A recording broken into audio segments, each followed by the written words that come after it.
I was just wowed. This project really allowed Anna to,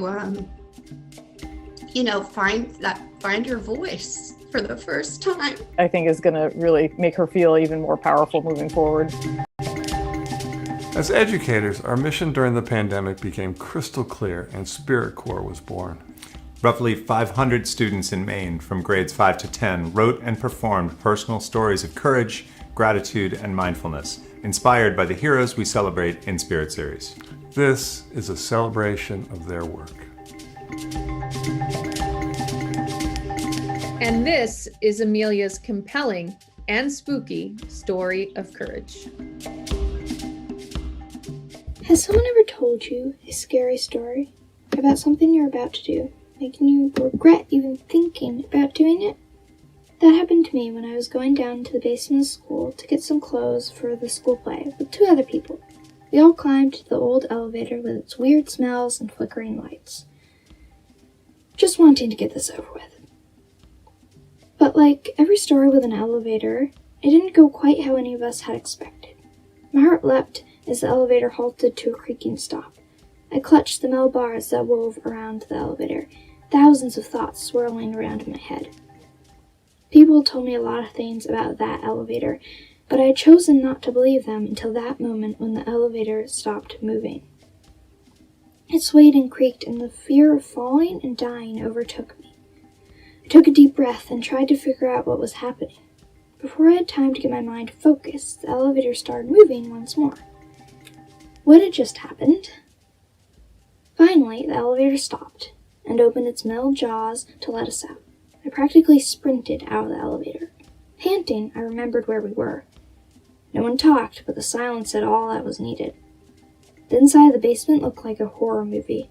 An old doll sat on a table a couple inches from where I stood. I jumped back and tried to find the door we were looking for. The lights above me flickered as we moved through the basement. The smell of dead things entered my nose and I coughed to get it out. I shifted so I didn't run into the old desk in front of me and jumped over a fallen wooden plank. I wanted to run out of the basement, all the way to the cafeteria, and tell the teacher that there were no pants down there.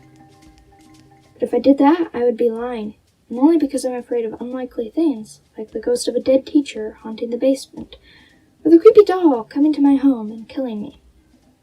Even with those thoughts in my head, I continued on. The door to the theater room creaked open, and we all rushed in. Rows and rows of clothes lined the room, dust scattered across every inch of fabric. I managed to grab 2 pairs of jeans from one rack and another pair from the table next to me as I tumbled through the maze of clothes. "Let's go, I think we have enough," I said as I looked down at the pants in my hands. "I don't see any reason to stay down here any longer." We walked quickly out of the room, shutting the door behind us. The unwelcoming smell of old wood and dead things once again filled the air. We walked through the basement at a fast pace, then stopped short in front of the elevator. "We have to go in, right?" my friend asked. "Yes, we do," my other friend responded. "What about the stairs?" I offered, looking to where the stairs were. "I think the stairs are locked," she said as she pressed the button to the elevator.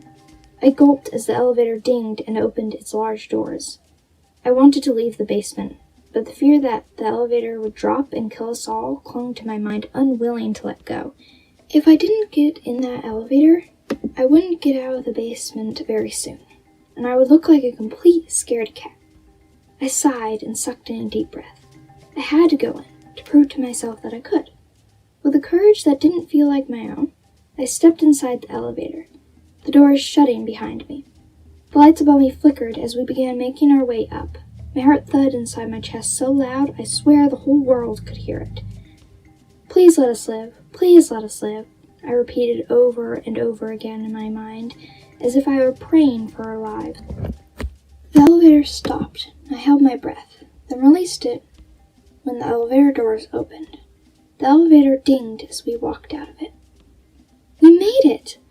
A smile spread across my face. I felt proud of myself for doing something I hated so much. With my heart still beating fast from excitement and fear, I forced my legs to move forward, though I wanted nothing more than to sit down. As we walked down the hall, I couldn't help but feel like I had accomplished something. Something big and way out of my comfort zone. Thank you for listening. I'm Amelia, and this is my story of courage for SpiritCorps. Together, we grow.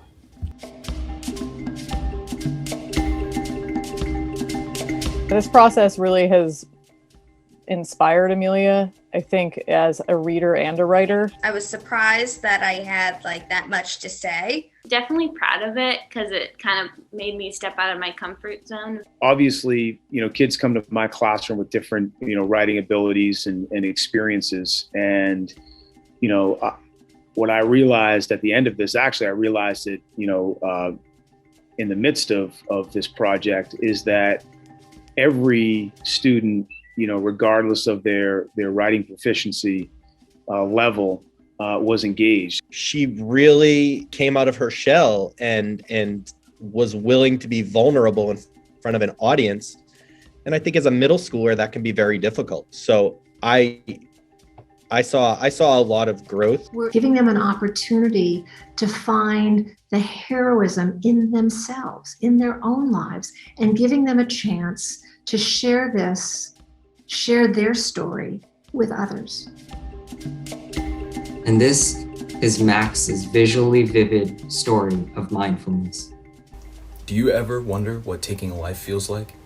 To have a living creature in the palms of your hands die by those hands? I am Max Cromwell, and this is my story of mindfulness. It all started at a festivity called Pig Day at a beloved restaurant that the head chef and good friend of ours invited us to.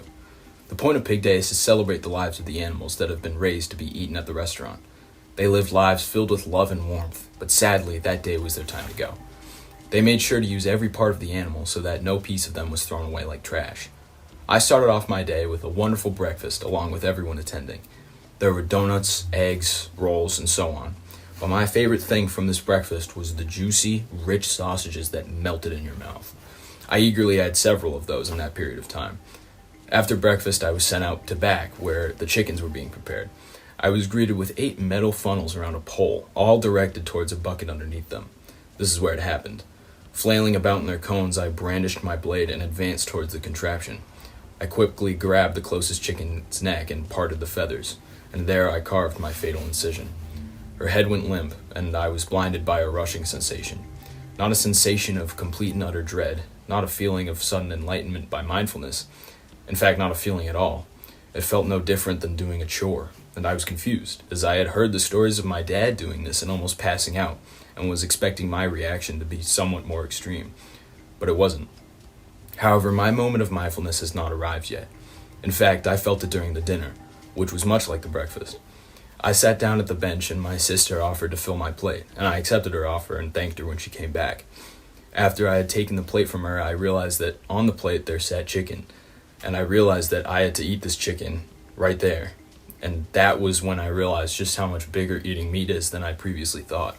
Before, I would eat a sausage and not really think anything of it, but now I realize that a life had to be taken in order to make that sausage, and I respect that. I still eat meat to this day, but now I eat it with a bit more mindful gratitude for the animal's life. Thank you for listening. Again, I'm Max Cromwell, and this is my story of mindfulness for SpiritCorps. Together we grow.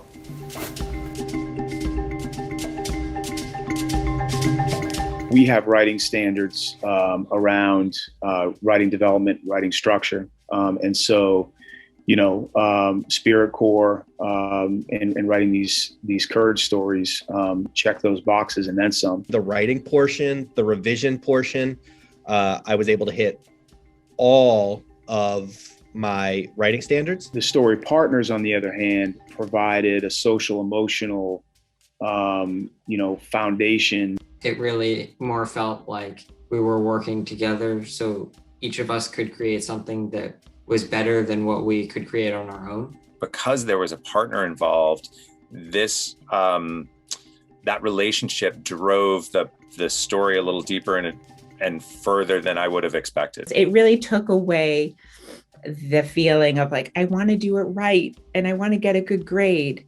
And it shifted that, working with their partners, to I want to tell my story and I want to tell it well so others can benefit from it.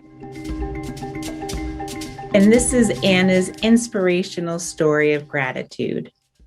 He passed me a note in class. Do you like me, yes or no? I didn't circle anything, but wrote, I just want to be friends. You could imagine my confusion when the next note he passed me was a drawing that he drew of himself shooting me with the words, I will destroy you. I was scared. What do I do? Was he joking? If so, it wasn't very funny. The next 2 notes he passed me were more pictures he drew of himself shooting me, this time saying, I will kill you. Now I knew he wasn't joking. But this story isn't about the death threats. This story is about my gratitude for my parents. My mom was always the one to pick me and my sister up from school, but that day my dad was there too. He works all week at the hospital, so the fact that he was there with my mom meant the world to me. You can see I was scared. The boy who wrote those notes to me was the teacher's son. I did not feel like the teachers took what happened seriously or understood how scared I was. I was at a Catholic school, and they encouraged me to just forgive him. We did not have a guidance counselor at our school or a resource officer, so the only people that I could tell were the teachers that were talking about redemption and forgiveness. But forgiving him did not make me feel safer sitting in the same classroom with him, and he never told me he was sorry. I felt alone until my parents both picked me up. I knew as soon as I saw them, I was safe. We drove away from that school for the last time. My parents listened to me as I told them what happened and how I felt, and they helped me through the hardest time of my life. Because we left suddenly, we did not have a plan, so I became an accidental homeschooler. I was not ready to go into a new school yet, and my parents supported that decision. So my mom and dad homeschooled me for 6 months until I was finally ready to try a new school. I'm very grateful for the support and love from my family, and I can't imagine what that experience would have been without them. Their support and love also made it easy to start my new school year. I was at my new school for 2 weeks and feeling grateful that I was finally feeling good to be at a new school. But then COVID-19 had other plans, and all schools were forced to go back to remote learning. And I was forced to go back home to learn remotely. But luckily, my parents were there again to be able to stay home with me and ensure that I was getting the best education during that crazy time.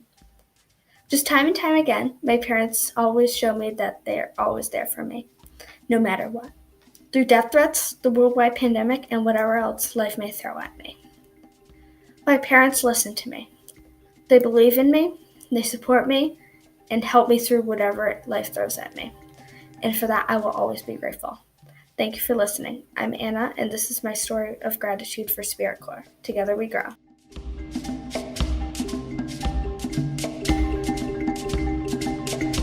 I think that the process is so well organized. It's so intuitive. I felt like the whole process was supportive of all the students. The structure and the guidance that was provided was really helpful. And it gave them a clear vision of where they needed to take this story. There's a reason that we humans have been telling stories since the beginning of time.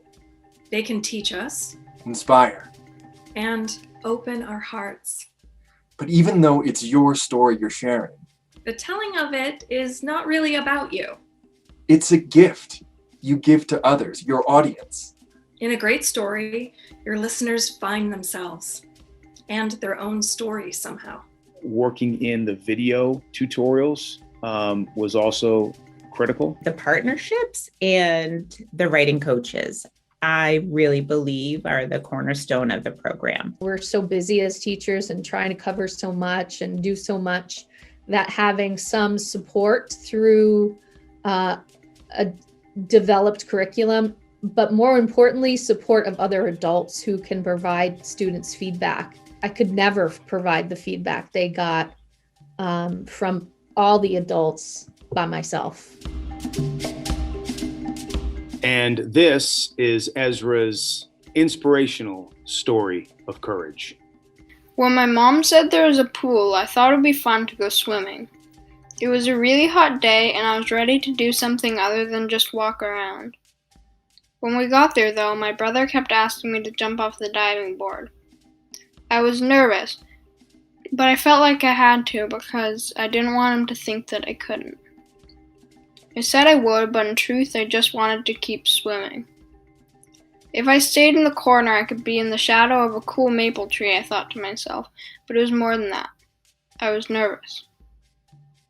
I stayed in the pool for a while, watching everyone else jump off the diving board, and eventually I got confident enough, seeing that everyone else was having fun, that the next time my brother asked me, I said yes. I got out of the pool, but as I started walking towards the diving board, I got nervous again and jumped back in. Maybe next time. I sat there, both relieved and ashamed that I didn't jump. I didn't really want to, but my brother had been waiting for me to, and I had let him down. I sat there in the shade, which had suddenly lost its comfort. The stroke of relief I'd felt was gone, and I was left just feeling ashamed of myself. I jumped out of the pool once again. This time, I'm going to do it, I thought. I walked over to the ladder and paused, getting nervous again. I said I'd do it, I thought, so I pressed on and began my ascent. My stomach turned as I slowly climbed up the ladder. When I got to the top, I turned back and saw two things that realized my fears. First, I saw my cousin, climbing up the ladder behind me, blocking my way back down. Then I saw the floor, miles below me. I gulped. "Move it," said my cousin, who was waiting for me to jump. "Okay," I said, timidly. "Here we go. There's no turning back." I started to carefully edge my way along the board. I could feel my cousin closing in behind me. When I got to the end of the board, I stared down at the water below. My heart pounded. It was 6 full feet below. I became dizzy, thinking of everything that could go wrong. What if I hit the water wrong and got hurt? The ascent had been hard, I thought, but the rapid descent would be much harder. That's it, I'm going back, I thought to myself, but then my brother shouted, "Don't look! Just jump!" I stood frozen for a second. Then I heard people counting down. 3. What do I do? 2. I have to jump now. 1. Now! Jump! I didn't jump. My face turned red. Everyone was staring at me. What do I do? Then they started counting again, louder this time, as if I didn't hear them the first time. 3, 2, following my brother's advice, I jumped before they could even get to 1.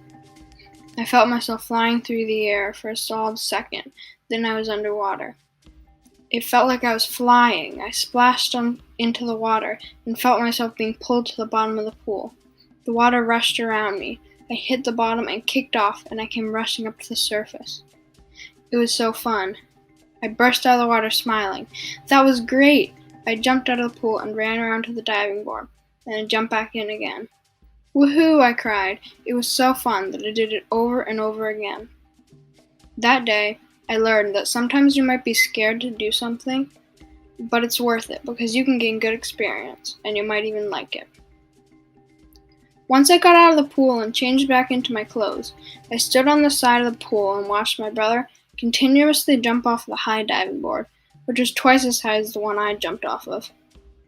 He was trying to catch a ball thrown by my uncle in midair. One thought went through my head. I'm not doing that anytime soon. Thanks for listening. I'm Ezra, and this is my story of courage for SpiritCorps. Together we grow.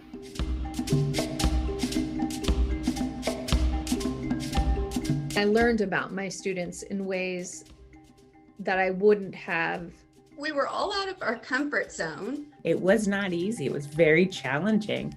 And they got to see that hard work pays off. I think of like my experience as like more of me, like learning more about myself. If I heard someone tell a story like this, I would be able to relate to it, and I think relating to someone else's experiences can be very helpful. It aligns perfectly with our standards, with our writing process, and what is unique about SpiritCorps is I am able to see results. When you have an opportunity to see a student's work from the very beginning to the very end, and you understand just the distance that they've traveled, that they've been able to, they started with just, a little bit of an idea, and they've taken all the way through to a story that shows their understanding of not only the attribute, but the lesson that their life taught them, and put it together in a way that teaches others. It's pretty amazing. This is Jessica's moving story of courage. I can't always help it when my mind takes over, and that could have been the death of me. The constant worry that fills my thoughts, I can't always control it. When I was in the 4th grade, that worry took over my life. My brain made me sick. I was trapped in my own home. I remember trying to leave at first. I stood 2 feet from the door when I felt my stomach turn, my breathing uneasy. I didn't have time to tell my mother before I threw up. She let me stay home. I remember the relief I felt from that. I always felt safe in my own home. The thought of leaving scared me. The world is a dangerous place, and we're taught that from a young age. I truly believe that leaving would kill me. It wasn't always like this. I was a kid who craved adventure. I dove headfirst into things that were dangerous without a second thought. But at that moment, I couldn't leave my home. The small things were inflamed by my wild imagination, my thoughts warped by fear. I was home for days. I would be fine one minute, and a second I'd be sick again.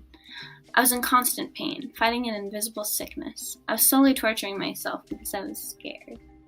I didn't understand why this was happening, but I just couldn't face it. My mother noticed something was wrong and pushed me to get help. I refused at first, too scared to face my fears. She didn't understand why I was scared.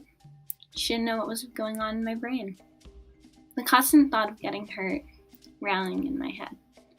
I knew the fears were irrational, but they wouldn't stop. I couldn't keep them at bay. I remember being dragged out of the house crying.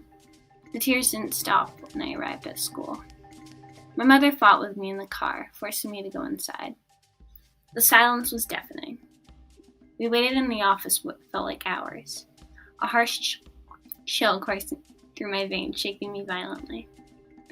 I didn't talk to the guidance counselor. My mother did. I remember her telling me to breathe, that focusing on the negative was my problem. My life had been consumed by negative thoughts. She said that if I think of the positive, that I could get better.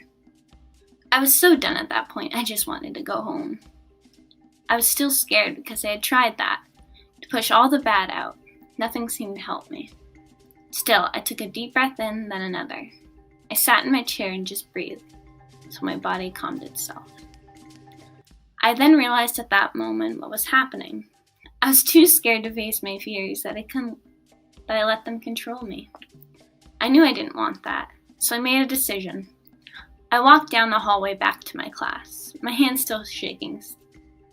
I decided to take a moment of courage and push myself farther than my fears. My stomach was still weak and I felt everyone was looking at me, but I just kept breathing.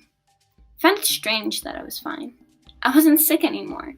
It was all in my head. I finally conquered my fears. To be honest, it felt amazing. It felt good to be back and doing something. I realized that I couldn't let my rational fears hold me back. So I didn't. In the end, I found that by pushing myself and just breathing, I could face my fears. Thank you for listening. My name is Jessica, and this has been my story of courage for SpiritCorps. Together, we grow. Thank you all for watching. At any other point in time, we would be immensely proud to be a part of this. But during these challenging times, it has been such an honor. A very special thanks to our supporters, to the students and their families, and to our partner teachers, who all helped bring this program to life. Together, we grow. Together we grow. Together we grow. Together we grow. Together we grow.